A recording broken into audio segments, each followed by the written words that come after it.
Hi, everybody. I'm Dr. Danielle Ballard, postdoctoral fellow. And I'm Dr. Erin Cantwell, licensed clinical psychologist. And we work at CareLA. It's a child and adolescent therapy clinic in West Los Angeles. We work with children and their families. And it's about that time. Kids are going back to school. And that brings up a lot of anxiety just because of change. People don't like change, routine, coming off the end of summer. So trying to figure out what's normal and how to handle the normal anxiety as well as when the anxiety gets spiked. Yeah. And I think something we've talked about is like any kind of change or any kind of change in routine brings up anxiety. And yeah, I mean, it's still now. I mean, it's still now, like Monday morning rolls around. Sunday scaries. Sunday scaries. And my Sunday scaries don't hit usually till Monday morning, which is weird. Yeah. But they definitely come over, and it's because I don't know what the day necessarily is going to bring because I'm used to this pattern of the weekend. And when you think about it in terms of kids and their brains, they really are built on routine. And so they've got this summer that sort of, camp here, play here. Sleeping in, staying up late. Yes, and filled with fun. And so now they're about to embark on not just the old routine of school from last year, but a whole new routine with new teachers, new classmates, increased workload, increased responsibilities. And even if it's the same school that they've gone to, I think it can still be scary because like, what's fifth grade going to be like? I've heard that the homework's so much harder and like, I think there's all this uncertainty that gets rolled into what a new school year will be like. Yes, and I think one of the things that Danielle and I talk about is the idea of uncertainty, right? Like most of life is uncertain. And it so never stops being uncertain. Ever. There is really nothing, that's fully known, right? Like we don't know we could go out and literally get hit by a car today. We don't actually know. And so really kind of using these opportunities to show kids how you tolerate the distress or the anxiety that you're going through. And a lot of times I think one of the mistakes that parents make with all in good intention is to say there's nothing to be scared about. Yes. Your kid says, I'm scared about tomorrow, and your response is there's nothing to be scared of, is giving them a couple of messages, right? Like you're saying you shouldn't be scared, which now they might be having anxiety about having anxiety. Yeah. And we're not connecting with them and validating their experience. So maybe saying something that like, it makes sense that you're nervous because you don't know what tomorrow is going to look like, right? And I know that you have what it takes to handle these things and we'll be able to handle that and go to school at the same time. So we're not telling them to do these things and we have to get rid of the anxiety so we can go to school. It's you may have to sit with the anxiety while you're going through the process of getting to school and being at school. Yeah. I think something too that I heard you say was like, there's a big difference between I'm not scared and there's nothing to be scared of. And I think sometimes when parents hear a kid and they come to them and they're like, I'm scared of this, the parents are like, oh, there's nothing to be scared of, or, oh, don't be scared. It's saying, I know it's not scary, but the kid doesn't know it's not scary, right? Right. They think they don't know what to expect. Right. And so when you tell them not to be scared, then you're also telling them like, your feelings aren't real. And then can be some shame that are around those feelings because they then think, oh, my parents don't, there's no space for me to actually share how I'm really feeling. Right. And then judging yourself. Yes. I should not be scared is now on the loop. Like, why am I feeling this way and what's wrong with me? Yeah. Whereas if we just normalize it and say that new things can be scary, as well as not knowing necessarily what your routine is going to be like, can be anxiety provoking, can be uncomfortable. We're validating that. And what we're trying to do is teach them that it's not dangerous. See, there's that fine line. It's not dangerous. We know them going to school is not dangerous. However, their brain is sometimes treating it like it's dangerous. And that's when the anxiety gets really heightened and they go into the fight or flight response. Yeah. And I think then that kind of also connects to this idea of like, give your brain something to do. Because when you have anxiety, your brain is looking for something to do. It's like looking for just like movement. And so then you can say, okay, get curious. What's the anxiety about? Like, what are you feeling scared about? Like, is it school? Is it social anxiety? Is it like school avoidance? Is it I don't know where my classes are going to be. I don't know my teachers, and the kids may not like me. I don't want to be separated from mom and dad. I don't want to leave my home. Yeah. Like we have had a whole summer of being here with you, and it's been so nice. Yes. I have a kid who absolutely loves being in his home, and like it's his oasis, right? And so when he feels that he has to go out and perform in a certain way, that can be very stressful and anxiety provoking. Is it dangerous? No. But can his brain treat it like it's dangerous? Yes. And like Danielle was saying, you give the brain something to do. So let's say your child is talking a little bit about the nervousness or the anxiety the night before. What's the first thing we can do? Okay, like you validate that experience. It sounds like your body's feeling really nervous right now. And sometimes it's scary when we don't know what the plan is going to look like or what the next day is going to look like. So what's something we can do right now to help with that? Yeah, let's pack the backpack. Let's brush our teeth. Let's put our clothes out. You know, giving them something to do is like a problem to solve. So the brain isn't running on a loop of, I'm scared, I don't know what I'm going to do. Making that first step in anything, and I'm sure everyone's experienced it in some way, having a first step can sort of calm down that nervous system. Yeah, and that connects to like, there are things we can't control and there are things we can control. And I think when we think about the things we can't control, that's when we start to have the anxiety, is because there's a lot of things that we can't control. But when we think about the things we can, like making sure I have everything I need for tomorrow, like making sure I have my clothes set out so I have a smoother morning, so I'm not like not sure what I'm gonna wear, that I like do my best to know the teachers that I'm going to see tomorrow, right? Like those are things we can't control. So if we focus on that, we actually can kind of start to reduce the anxiety, because then we start to feel empowered in the things that we can, the agents, that we can start to feel more agency. Yes. And I think sometimes one of the biggest struggles parents have, even understandably so, is you don't want your child experiencing this level of distress. So your child comes to you and says, I'm really anxious, I'm nervous, and my stomach hurts. Do we let them stay home? What will happen as a result if we let them stay home? We let them avoid that. What's going to happen in the short term is their anxiety is going to feel better. It's going to relieve their anxiety. But we have now just taught their brain that the way to relieve that distress is to avoid. Yeah. And so it reinforces it. And there's a term called accommodation that we use a lot when we talk about anxiety in general. And that's when we are literally accommodating for the fear. We're letting their worry brain dictate what happens next. And so we kind of want to, I think in our practice a lot, what we do is we externalize the worry brain as something separate from the person who's choosing it, so that we can be on the same team. Yeah, it's us against the problem. Worry. Yes, the worry brain, not you. And I think when we think about patterns and like the patterns that the worry brain creates, the more we avoid, the less experiences that we have that actually show us that we are safe, because it's like, well, my stomach hurts, so I don't go to school, and then I stay home, and then I never have a chance to learn that school is actually not as bad as I think it's going to be. Or that it's hard, I have a stomach ache, and there are steps that I can take to get there, because that immediate relief isn't what we're looking for. And I think that's the goal, obviously, when any of us are in that fight or flight, is to get into that immediate relief. And so by allowing your child to stay home, their anxiety then is settled. But what has their brain just learned? They've now connected and associated staying home and avoiding that situation with feeling safer. So the next time they have to go do it, that fear's a little bit more heightened. Yeah. When really what we're asking them to do is, you know what, you're going to go and probably have a stomach ache. And let's say you still have a stomach ache after first period, right? We can go to the nurse's office, or we can talk to a school counselor, or we can scaffold the situation so it's not avoiding it, it's experiencing the distress in tolerable levels. Yeah. I think you'd mentioned that like there's a way to kind of set up this plan so that way like we break it into small pieces, and when the child can do one thing, and then that also kind of brings in the focusing on the action, because behavior comes before the motivation, right? We're going to do something before we realize like, oh, I can actually do this, or there's benefit in doing this. So breaking it up into small pieces, like having it written somewhere on a wall, and so a child can check it off in the morning.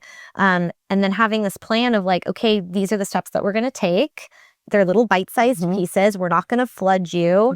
And that's how you're going to learn that like, you're okay. I'm going to come back at the end of the day and pick you up. You know, like these are the tiny little things that we can do together us against the problem. Right. And yeah, no, and I think when you just said the term, I'm going to come pick you up, a irrational fear, but a fear nonetheless that a lot of kids have is, what if my parents forget about me and they don't pick me up? Like, I've had kids actually say this, even though there's no evidence that their parents have ever forgotten or not picked them up. Yeah. You know, so not telling them, oh, we would never do that, but having them slow it down and figure out what's the evidence that supports that thought and what's the evidence that doesn't support that thought, and come up with an alternate thought.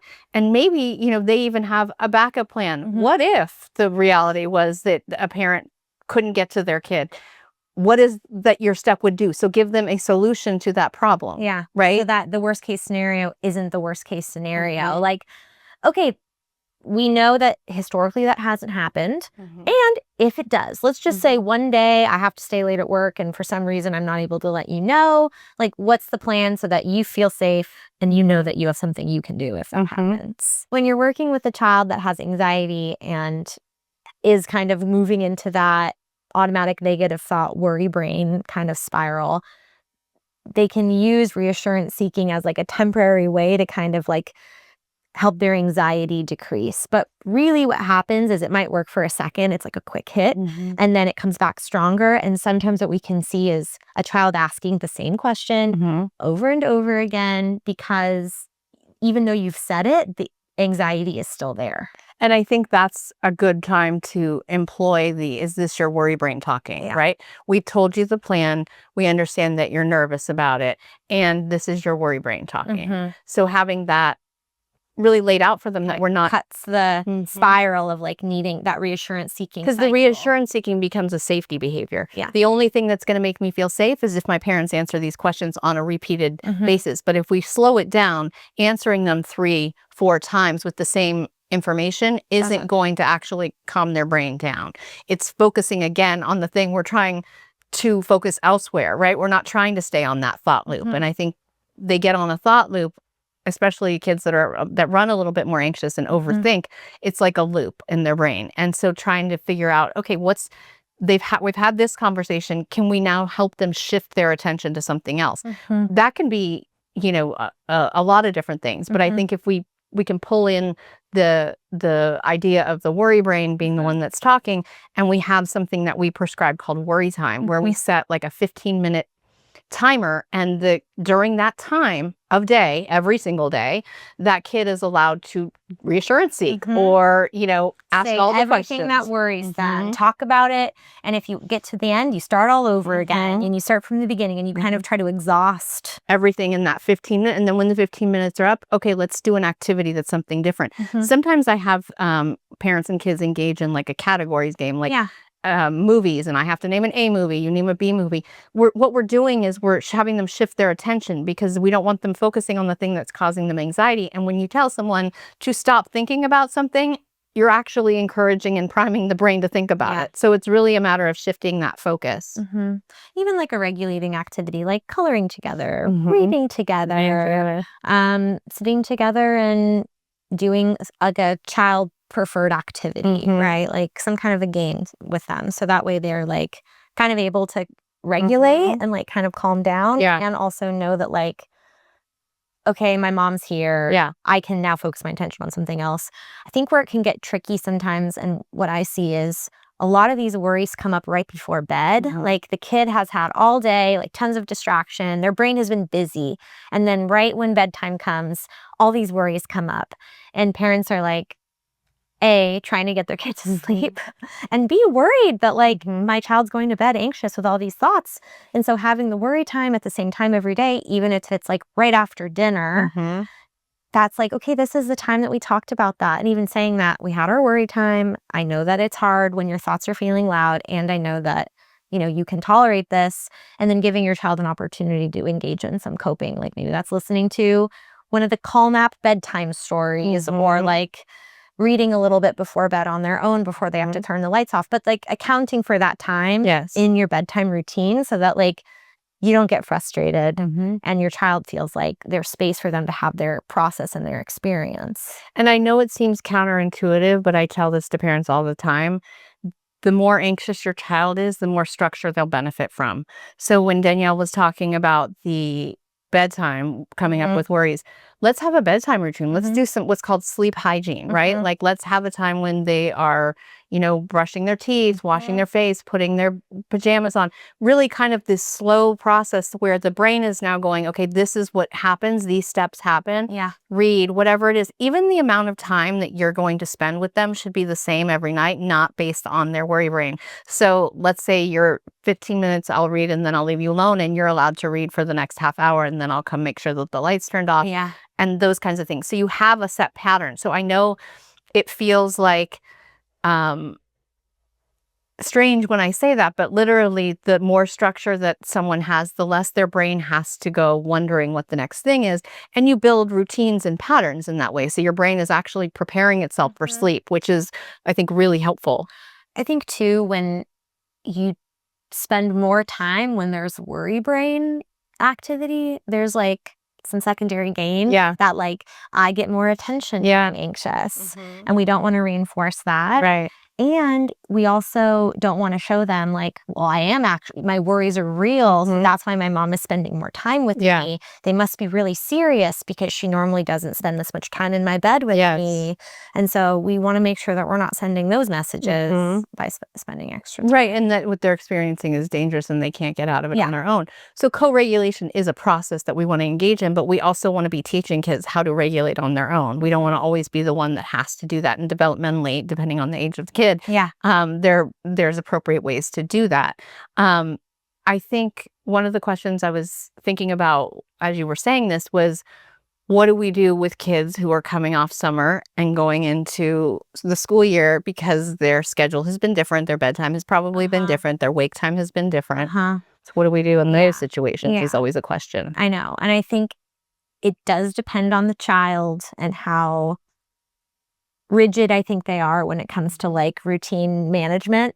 And I think we have to make sure we prepare early, right? Like if your kid's been waking up at 1 a.m, like that's just not going to be sustainable for starting school. And it's honestly really unfair to them to kind of let them make that decision on their own and stay up until 3 a.m. before they start school the next day at 7 a.m. And so much like we prepare for back to school by going back to school shopping, by going grocery shopping, so we have food for lunch, like we have to prepare our bodies. And the way that we do that is by starting a couple weeks before school starts.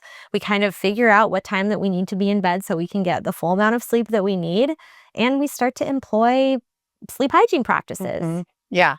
I guess the big question is like, what is our role as parents? Yeah, I think what happens often in all, again, good intention is, I don't want my child experiencing this distress. And it could be related to a whole lot of things. Just in general, you don't want somebody else that you love and care about experiencing distress, but maybe you felt distressed and it wasn't handled the way that was helpful for you. So you're trying to then... It's so hard to watch someone you love and care about suffer so much, right? Exactly. And so you're trying to help them in that situation. And I think if you can step back when you're feeling that way and look at, okay, what is my role as a parent? I'm here to guide and teach my child so that when they are adults and they are off on their own, they are able to handle what the world throws at them. And what we know is that the world is not going to accommodate to them the way that we would.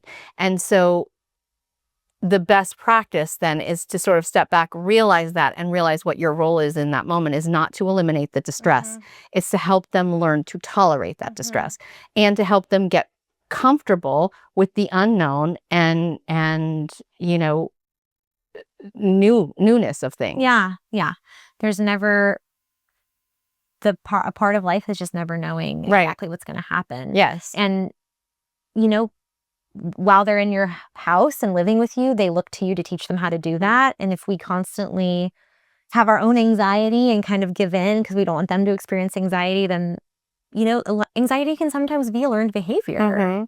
And if we're saving them every time, they're not learning the skills that they need to have in order to get out of it. So it becomes this constant in their life that they're constantly having to deal with because they're not now sure how to do it. But if we're able to scaffold, again, using that word a lot, where we're doing it with them and then, slowly separating that out, depending on development, I think what you're giving them is worth way much more in their lifetime Yes. than eliminating that immediate distress. Totally. One of the things that I think, again, we want to reiterate is you're not asking your kid to not be scared. You're not asking them to not tell you that they're scared. You're not asking them to behave as if they are not scared. They can still be crying. They can still be feeling sick to their stomach. They can still be breathing kind of shallow, and doing all of that while still doing the next indicated step. But every time that they do that next indicated step, they are learning again and again, you know, that this is doable. It's new and uncomfortable. Yeah. It's not dangerous. So if we can teach them the difference between the new and uncomfortable, we're trying to teach their brain this, remember, that it's not dangerous, it's new or uncomfortable. We are helping them not get into the fight or flight. So will they still be uncomfortable? Yes. I get uncomfortable still in many scenarios, like meeting new clients. No matter what, I've been doing this for gazillion years, and no matter what, meeting a new client is always anxiety provoking, just a little bit. Is it throw me into fight or flight? No, thankfully it doesn't. But I think that what we forget sometimes is there's this eta curve, and that means like a U curve on a graph that's upside down U, and it's anxiety and performance. And what it shows is that you need a moderate amount of anxiety to get the highest performance. So you have too little anxiety in your world and you don't perform well, and you have too much and you don't perform well. It actually is shown that if you have a moderate amount of anxiety, that's where we want you to be. You're aroused, you're awake, you're paying attention, you're alert. So a little bit is okay, right? We want to teach them how to manage when it gets to be too much. Too much. And to retrain their brain that a lot of these things that we think are too much are actually just new and uncomfortable, right? And there really is, I know that sounds like just a change in language, but it's a change in the way that you feel and what you're able to then present and do. And I think we go back to really, what's the next indicated step? Whether that's a coping toolbox, whether that is worry time, whether that is, you know, let's have a plan for what time you're getting up. Your shoes are going to be on at this time. Your breakfast is going to be at this time, so that it's very structured and so that you only have to think about what's the next thing on my list to do. We are going to provide a coping toolbox worksheet. That will be in the description of this video. And we hope that you found this helpful. We hope it helps you with any back to school challenges that you have. And stay tuned for more videos.